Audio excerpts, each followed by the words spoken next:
Сайн байна уу? За, залуун цагийн үүсгэн байгуулагч, йогийн багш Хишиг Жаргал байна. За, ингээд би өөртөө одоо тулгарсан асуудлууд, ер нь хүн учраас одоо юу туулж байгаагаа таатай хуваалцах шийдлээ. Одоо ер нь бол би яг Австрали ирээд 1 жил 4 сар бараг болж байгаа юм байна. 6 сарын одоо 10 дахь бол яг 1 жил 4 сар хүрнэ. За, энэ хугацаанд юу өөрчлөгдөө, юу та тулгарав гэдгийг хаваалцахаар шийдлээ. Яагаад тэгэхээр маш олон хүн одоо Австралид ирж амьдрахыг хүсдэг. Энгийн одоо хүмүүсийн хувьд бол бас юу туулдаг, ямар зүйлс хэцүү байдаг талаар тодорхой хэмжээнд мэдээлэл өгч одоо чин сэтгэлээсээ ямар нэгэн одоо нуусан, хаасан, ичиг цаох зүйлүүгээр ярихаар шийдлээ. За тэгэхээр Австралид бол би анх одоо сурахаар ирсэн. За мастер сурахаар ирсэн. Яагаад тэгэхээр яг Монголоос анх бол виз мэдүүлэхэд бол за чи ингээд 35 хүрсэн учраас чамд одоо энгийн өөр сургуулиуд сурахад хэцүү. Зөвхөн мастер сурах юм бол айгүй боломжтой гэсэн зөвлөгөөг үндсэн дээр нэгдүгээр. Хоёрдугаар болохоор одоо миний амьдарч байгаа Баруун Австралийн хот маань өөрөө Баруун Австралийн маань Перт гэдэг хот маань болохоор одоо ээж аав нь мастер аль нэг сурж байгаа мастер сурж байгаа юм бол одоо аав нь ч юм уу ээж нь ч юм аль нэг гэсэн үг шүү дээ. Сурж байгаа юм бол хүүхдүүд өнгөө сурах боломжтой болдог. Тэгэхээр одоо өөр хотуудад бол төлбөртэй байдаг гэсэн үг байхгүй сургууль нь 10 жилийн сургууль нь. Тэгэхээр одоо 3 хүүхэдтэй хүний хувьд бол хүүхэд болгонхаа төлбөрийг төлөө сургана гэдэг бол нэлээд чанга байхгүй. Одоо энгийн одоо бүр яхаар баяжаагүй амьдралтай хүний хувьд бол тэгэхээр тэгэхээр одоо за төл хэд байд юм бэ? Ер нь төлбөрийн төлөө сургууль хэд байд юм бэ гэж судлангууд манай хотод бол маш үнэтэй байсан. Одоо нэг хүүхдийн бараг 35-40 сая төгрөгийн төлбөр төлдөг жилд. Хэрвээ би мастер сурч байгаа юм бол өөрөө ганцаараа мастер гэхээр нэг одоо 70-80 сая төгрөг байгаа шүү дээ мастерын төлбөр. Тэгэд хэрвээ мастер сурчих юм бол би хэдэн ч хүүхэдтэй байсан. Миний хүүхдүүд бүгдээрээ өнгөө сурна. Гэхдээ зөвхөн сургуулийн насныхаа одоо 5-аас дээш насныхан гэх юм уу? Цэцэрлэг энэ төр бол бүр солиорч зүйнтэй авахгүй Австралид. Бараг өдрийн хэдэн зуун гэсэн үг. Тэгээ би хүүхдүүдэд болохоор угаасаа анханасаа төлөвлөж байсан учраас за ямар ч байсан хүүхдэд 5 нас хүрэхээр Австрали явъя гэж би бодож бараг 1 жил бэлтгэл хийж агаад хүүгээ 5 хүрээд эрэнгүүд одоо Австрали явсан. За ингээд одоо 3 хүүхдийн төлбөр төлөхөөр ч одоо 100 гаруй сая болчихж байгаа. Манай хотод бол тийм өөр хотод бол гайгүй байдаг. Гэхдээ л бас ингээд байнгын төлбөр төлнө гэдэг айгүй хэцүү санагдсан байхгүй. Тэгэхээр өөрөө төлбөрөө төлөөд өөрөө бас боловсроод өөрөө бас англи хэл сураад тэгээ бас давхар хажуугаар нь хүүхдүүдэд хэл сургах юм байна. Миний бол үндсэн зорилго бол ерөөсөө хүүхдүүдэд англи хэл сурах байсан. Яа тэгээ надад бол би өөрөө бизнес эхлүүлж гисэн дахин сурах бол тийм хүсэл сонирхол байгаагүй. Ямар нэг юм сурлаа гэхэд бол зүгээр л сайхан өөрөө сонирхдаг юмар сурах тийм хүсэл сонирхол байсан. За яг одоо энэ сурж байгаа сургууль нь болохоор мастер байхгүй бизнесийн мастер. Тэгэхээр яг ийм сургуульд ингээд сураад цагт уягдаад ингэх бол надад бол үнэхээр хэцүү байгаа. Одоо ч гэсэн хэцүү байна. Гэхдээ би хичээлийнхаа учрыг олсон ч гэсэн ядаргаатай санагдаж байгаа байхгүй сураал байдаг. Өмнө нь би 2 их сургууль төгссөн. Москвагийн удирдлагын их сургууль сураад Монголд бас нэг сургууль төгссөн учраас надад бол үнэхээр сурах ядаргаатай санагдсан. Одоо яг өөрийнхөө хийж байгаа йогийн бизнесээ улам одоо баяжуулаад энэ чиглэлээрээ одоо өөр гоё сургалтууд суугаа явал надад бол урам зоригтой илүү гоё байх бах. Гэхдээ би одоо тийч чадаагүй. Яг тэр хүүхдүүдэд сурахын тулд би 35 хүрсэн байсан учраас яалтчгүй мастер сурахаас өөр сонголтгүй болсон. За ингээд Австралид ирлээ. Эрэхтэй би энэ Перт хотыг сонгочихж байгаа. Яа тэгэхээр манай хүүхдүүд өнгөө сурж байгаа гэсэн үг. Одоо би мастерд сурж байгаа бол манай хүүхдүүд өнгөө гэсэн үг. За ингээд 3 хүүхдээ бол өнгөө сургаж байна. За тэгээ өөрөө бол ингээд төлбөрөө төлөөд явж байна. За тэг төлбөр яадаг вэ гэхээр ингээд 12-7 хоног тутам хичээл нь ерөөхдөө ороо явдаг аахгүй. Нэг семестр биш манай болохоор жижиг семестр хуваагддаг. Жилд 3 семестртэй. Тэг жилдээ 3 удаа төлбөрөө хуваагаад төлж болдог. Нэг удаа төлөхдөө одоо 11,000 доллар гэдэг чинь одоо 20 хэдэн сая төгрөгийг төлж байгаа гэсэн үг. Гадаад оюутнуудаар болохоор 20% тэтгэлээ өгдөг. Тэгээ тэр нь хасагдахаар нэг жилийн хугацаанд 60 хэдэн сая төгрөг төлж байгаа гэсэн үг. За ингээд нэг 14 week буюу 14-7 хоног тутам би нэг 20 хэдэн сая төлөө явдаг гэсэн үг. За яг дан төлбөр төлдөг байсан бол бас харцсан гойтайхан байх бах тийм. За яг Австралид ирээд надад тулгарч байгаа хамгийн хэцүү асуудал ерөөсөө энэ түрээсний асуудлаас байрны түрээс. Байрны түрээс бол энд бүр солиорцсон үнэтэй. Монголын 1 сарын одоо түрээсийн төлбөр бол энд бараг 1-7 хоногийн төлбөр байхгүй. Тэгээд 7 хоног болгон төлбөрийн төлөх шаардлагатай. За одоо миний амьдарч байгаа байр бол юм 2 давхар хаус байна. 3 өрөө. Монголоор бол 4 өрөө гэсэн үг. Яагаад тэгэхээр энд нөгөө том өрөө шүү дээ. Галтгооны хажуу том өрөө байдаг тийм том өрөө нь тооцогддог байхгүй. Тэгэхээр монголоор бол ерөнхийдөө 4 өрөө гэсэн үг. За ийм байрыг одоо түрээслэхэд болвол би бол энэний өмнө бол жил болоод байраа солихдоо бол энэс арай үнэтэй байранд амьдарч байсан. За одоо бол ингээд нэг 800 австрал доллар буюу одоо нэг сая 700 орчим юм уу 7 хоногт те ийм төлбөрийг төлж одоо энэ байранд амьдарч байгаа гэсэн үг. Тэгэхээр манай нөхөр бол ингээд ажил хийгээд бүхнийг болгоод ингээд бүр өөрийнх нь чадлаар хичээж байгаа ч гэсэн яг үндэ Австралид бол яг ийм мөнгө л хүрэлцэхгүй. Зөвхөн түрээсээ төлөөл хоол аавна гэсэн хүүхдүүд нь нөгөө нэг хичээлд явахдаа хоол өгдөггүй байхгүй сургууль. Одоо Монголд бол бага ангийн хүүхдэд хоол өгдөн шүү дээ, тийм хоол өгвөл ингээл хоол мал бэлдэх шаардлагагүй. Энд болохоор сургуулийн хүүхдүүдэд бүгдэнд нь тийм бэлдэж явуулна. Өглөөний цагийг бэлдэн, өдрийн хоолыг бэлдэнэ гэж заавал хийж явуулдаг.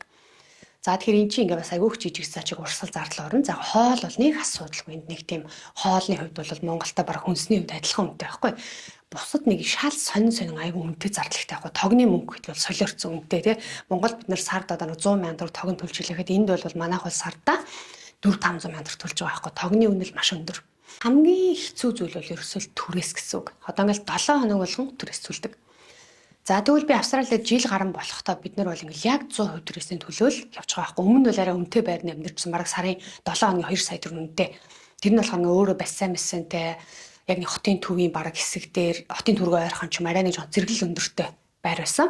За тэгээ энэ удаа болохоор бид нар хаус руу нүгээд арай нэг үн бахтай байр хайж олж байгаа байхгүй. За энэ амьдрал хүрх юм болоо одоо бүгд тэр ингээд арай нэг химний одоо мөнгөө химнэхгүй бол бүр бараг болох юм байлаа гэд. Яагаад гэхээр 7 хоног болгон түрээс төлөхөөс гадна дээрс нэмээд бид нар чинь сургалтын төлбөрөд төлж байгаа шүү дээ. 14 week гэдэг чинь одоо 3 сар хагас болоод 20 хэдэн сая төгрөг төлнө. 3 сар хагас болоод 20 хэдэн сая төгрөг төлнө гэдэг бол нэлээд том ачаа байхгүй. За ингээд явж итэл одоо эхний жил бол бид нарт ямар ч асуудал гараагүй. Яагаад тэр бид нар Монголоос ирэхдээ өөрсдийн гэсэн хадгаламжтай байсан. Тэгэл одоо өстэй ирээл дутвал өстэй нөгөө хадгаламжаасаа идэж уугаал тэгэл өстэй ингээл явсаар юм байгаа л жил бол ингээд асуудалгүй окей амьдарч байгаа байхгүй.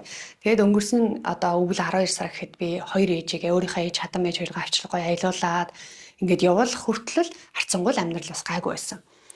За тэгээд энэс хойш болоод ирсэн чинь ингээд ерөнхий бол ингээд санхүүгийн бас асуудал үүсч эхэлж байгаа байхгүй. Тогтмол маш их зарлаг гараад ирхаар тий. Орж байгаа орлого нь болохоор хэвээ тогтмол байгаад идэг. Гарж байгаа мөнгө нь ингээд айгүй их янз бүрийн байдлаар гарна штэ. Ерөнхийдөө одоо яг миний санхүүгийн байдал нь ямар хувь байна гэхэлэр би бол одоо маш хүртэй Монгол дээрээ жилийн дараа болонгууд одоо энд амьдарч ирсэн одоо мөнгө мань хүрэлцэхгүй болоод ирэнгүүт Монголд байсан байраа зарж байгаа. За тэг ямар нэг ойр дотныхоо хүнд 200 сая төгрөгөөр үнэлээд тал мөнгөний ингээд яаралтай хэрэг болсон учраас аваад тал мөнгөний зарсан. За тэгээ дээрэс нэмээд бас ойр дотны таньдаг мэддэг найз охтоос ингээд хүүтэй мөнгө зээлсэн байгаа. Сарын 5%, сарын 6%, 120 сая, 130 сая гэх янз бүр мөнгө зээлсэн. Тэгээ тэр мөнгнүүдээ болохоор ерөнхийдөө сар болгон хүүгийн төлөөл явж байгаа. Яг үндсэн мөнгө бол төлж чадахгүй байгаа гэсэн үг. За тэгээ ямар ч байсан одоо ерөнхийдөө надад ийм санхүүгийн асуудал тулгарсан ч гэсэн сайхан зүйлээрээ хэлье гэж бодож байна. Яа тэгэхээр хүүхдүүдэд бол үнэнхээр гоё газар. Хүүхдүүдийг маш гоё сургадаг. Үнэнхээр ямар ч стресс дарамтгүй, хичээл их даалгавар өгөхгүйгээр хүүхдүүд маш ажиргалтай зөв системтэй сурдаг.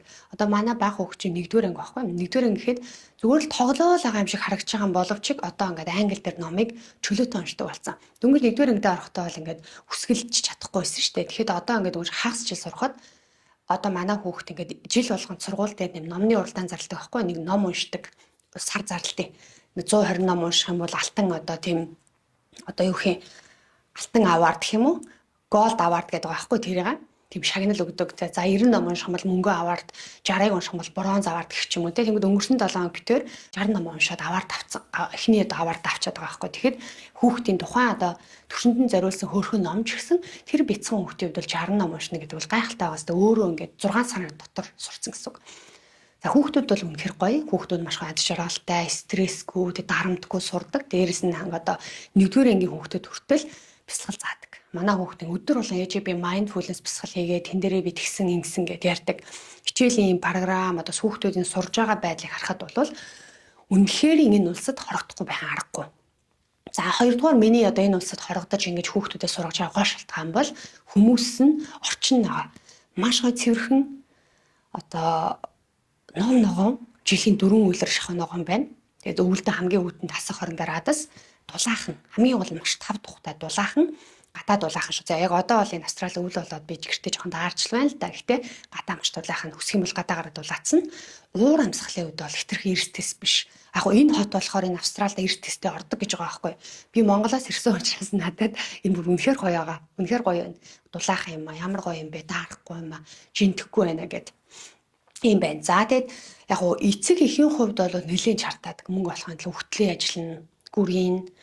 Тэгээд олсон мөнгө бол энд бол ингээд зүр цаас болно. Одоо би монголоор нэг жишээл 4-5 сая төгрөг оллоо гэхэд энд бол зүгээр л ингээд цаас болж байгаа байхгүй. Би ингээд сар болгон яваа заагаал хичээл ороод тодорхой хэмжээнд мөнгө болж байгаа ч гэсэн яг энэ Австралид амьдарч байгаа хүний хувьд бол энэ бол миний орлого бол маш жижиг мөнгө болчдөг. Нөгөө долларт хөрөхөөрөө үнцнийг алдчихж байгаа гэсэн. За нэг иймэрхүү байдаг. Нөхрийн одоо ажил одоо ямар ажил хийдэг вэ гэд хүмүүс асуусан байсан бас. Тэгээ би мэдээж одоо би зүгээр л ямар нэгэн цензургүй зүгээр л өөрийнхөө үнэн сэтгэлийг хуваалцаж байгаа. Одоо хэн нэгэн таалагдах ч юм уу эсвэл ийм байдлаар биш. Хүмүүс надаас зөндөө асуултууд асуудаг, хүмүүс ийм зүйлээс битгий алдаасаа ийм байдаг шүү, тийм байдаг шүү гэдэг зөв надад тулгарсан жишээ. Гэхдээ би ганцхан би өөрийнхөө өнцгөөс ярьж байгаа шүү. Би бусад хүмүүс яадаг мэдэхгүй байна. Надад бол ийм байна. Тэгэхээр ийм байдаг шүү. Хүмүүс ингэж мэдэрдэг юм байна шүү гэдгээл хуваалцах чаа гэсэн.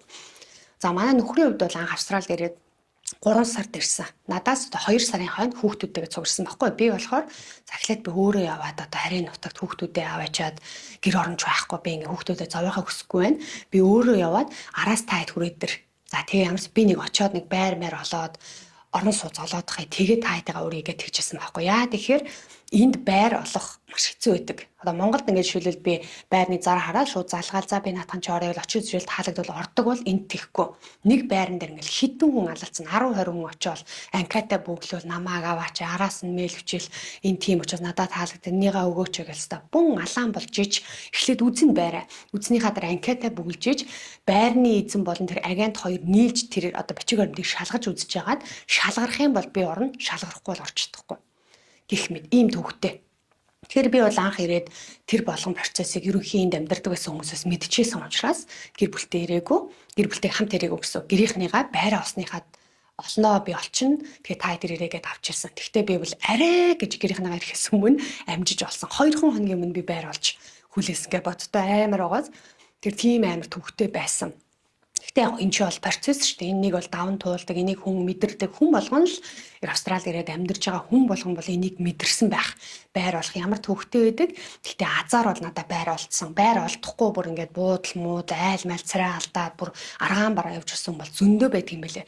Би бол маш их хөдөлмөрлөөд бүр үхтлээ ингээд хайсан. Бүр өдөр болгон 100 км наашаа цаашаа явж байгаа байхгүй. Анх угаасаа хотынхоо барамжааг мэдгүй. Манай хот чинь 130 км үргэлжлсэн том хот шүү дээ. Тэгэд би хаана юу байгаач мэдэхгүй, ертөнцийн зүгээж мэдэхгүй, зүгээр л манарсан хүн тэнд л байр түрээслэн гэвэл очиод өдөрт бараг нэг тишээ явхад 20 30, нэг тишээ 20 30 гэл 100 км шахуу явж байр хайж олчихсан байхгүй. Тэ ямар ч байсан гэргийн гарахээс өмнө бол байр олсон. За тэгээд Монголоос манай нөхөр хүрээд ирэхээр чинь энд бол нөгөө одоо намайг чи ажил олоогүй нөхөрч нь ажилгүй чиний орлого хангалттай биш за яг хуу чи энд төр амьдрэг гэх юм байхгүй шүү дээ биднэрт хамаатан садан байхгүй гэртээ байх хүнч байхгүй учраас яаралтай ажил хийх шаардлагатай болсон. За энд болохоор монголчуудаар ерөөхдөө төмөр буюу нөгөө стил фиксер эсвэл одоо өөр янз янзын ажил хийдэг. За манай хүн болохоор анх ирэнгүүтээ 95 хоногийн дээр ажилд орсон. Тэнгүүд нөгөө монгол хүмүүс ингэ зар тавьсан байдаг байхгүй тийм ажилтаа авна, ийм ажилтаа авна гэл. Тэгсэн чинь нэг пластер ингээд байл ажилтаа авна гэж зар тавьсан байсан. Тэгэл тэрийг ерөөс мэдэхгүй байх чи юу юм пластер ингээд. Тэгсэн чи одоо монголоор бол шавар зуурах ажил байгаа байхгүй.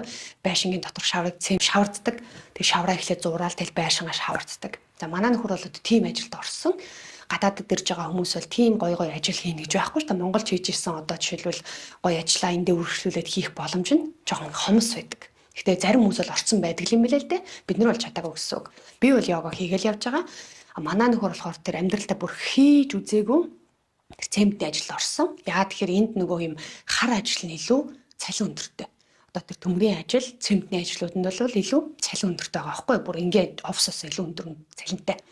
За тэгээ манай нөхөр бол ирээд санамсаргүй байж байгаа зар тавьсан байсан хүний зарыг хараад тэгэл намайг орлож болох уу биш нэрсэн би одоо ямар ч туршлагагүй гэж асуудал гэж хүрээ дээр гээл бас нэг Монголоос ирээд удаагүйсэн залуутай холбогдол тэдний ажилд орсон. Одоо тэр цагаас бол ажилласаар л байна.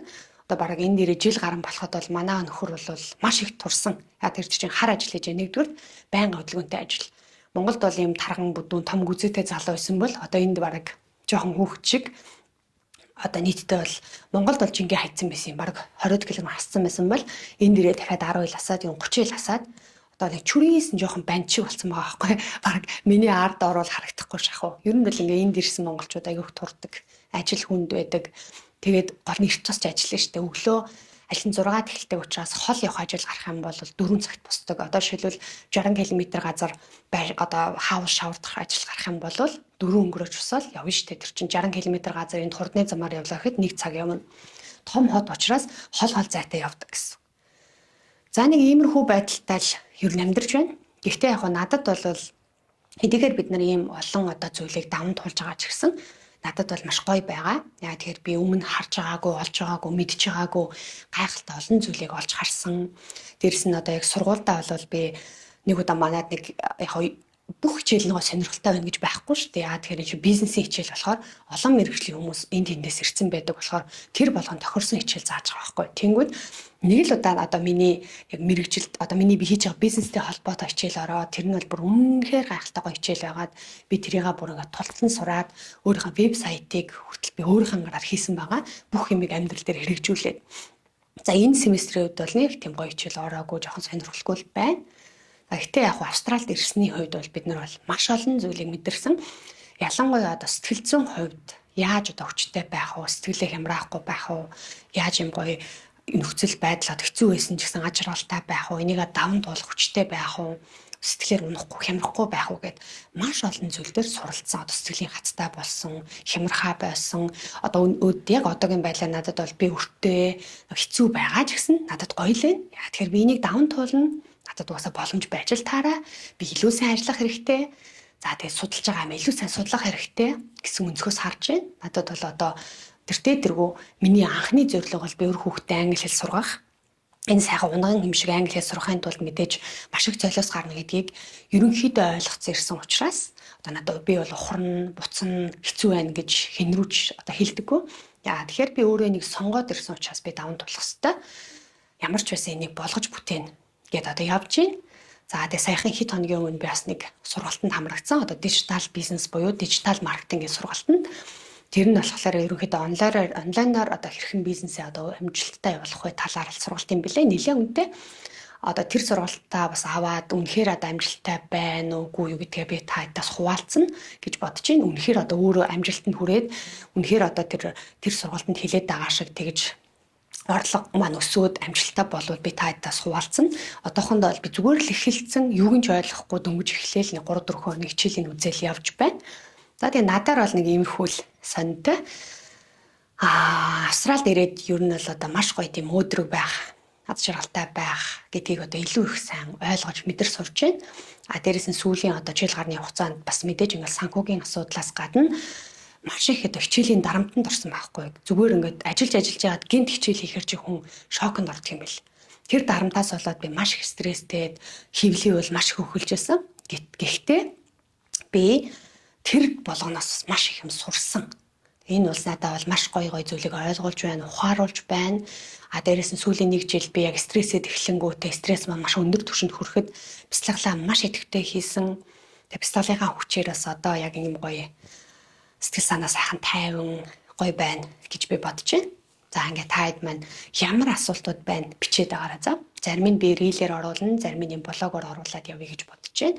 Яг тэр бид бүгдээрээ адилхан хүн нэг нэгнээсээ мэдээлэл авах, суралцах гэдэг бол маш чухал. Би үл ялангуяа шинэ ков, тэгээ одоо шинэ хүмүүст ч юм уу те анх ирэх чаа хүмүүст бол бас илүү арай ойр мэдээллийг өгч магадгүй. Энд удаан байгаагүй учраас одоохондоо бол надад яг иймэрхүү нөхцөл байдалтай Австралид амьдарч байна. За бүгдэнд баярлалаа. Блогийн маань үтсэнд асуултуудаа сайхан бичээд байгаарай. Тэгээ та хэд асуултан дээр үндэслээд би дараагийнхаа блогийг хийнэ. Баяртай. Өдрийг сайхан өнгөрүүлээрэй.